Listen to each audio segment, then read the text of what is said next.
Hey guys, this is Rob from RM Commodity Trading Advisors. Just wanted to walk you through an example of what you should be doing every time you have income.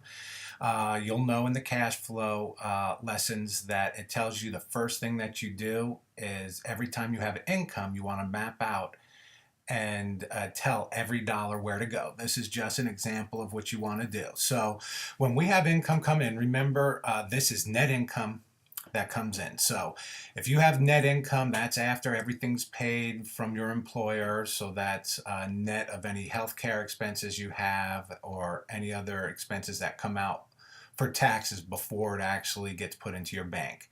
So now this is what actually gets put into your bank. Now what happens is from that income that comes in, once you have income, the first priority that you want to have is to make sure that you pay your 10% tithe, or maybe if you want to give 10% to something else, if you don't belong to a local church, or if you don't have a church that you belong to, I think it's very important that you get used to not living on 100% of the money that comes in. So the first thing that you do is either you support your church that you attend, or you take 10% and support someone that's in need by you. This is a way that you could bless other people that are around you. This is very important when it comes to managing your money. So that's step number one. Step number two is then you pay all your cash flow expenses. That is in the cash flow lesson that tells you exactly how to set up your cash flow. So go ahead and reference that to know how to set up the cash flow. There's a lot of tutorials to show you how to set it up and how you prioritize everything in there. Now, a portion of that cash flow is getting out of debt. So a portion of that money gets you out of debt.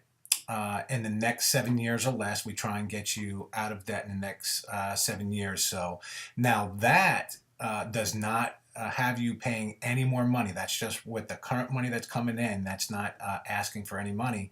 But in that cash flow, you should be able to pay off all your debts, including credit cards, your cars, your house, and anything you're currently paying on.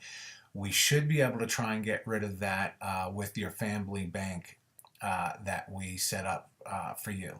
So that's where the next portion of the money goes, but that is already in your cash flow expenses. Now, anything that's left over, once you don't have any debts, and there's nothing else to be paid off, then money will flow to your investments.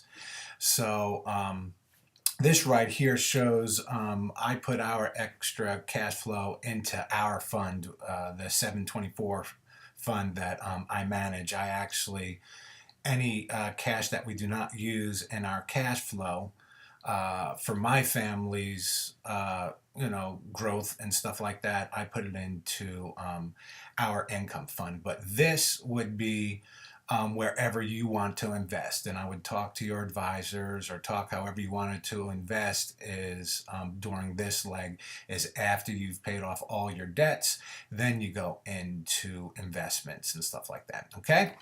So hopefully this was helpful. If you have any questions, just go ahead and leave a comment here and I will answer it by video, because this is a way that I'm building up a little tutorial library to answer any questions that anyone might have. But other than that, hopefully everyone has a blessed day, and I hope to talk to you again soon. Have a good one.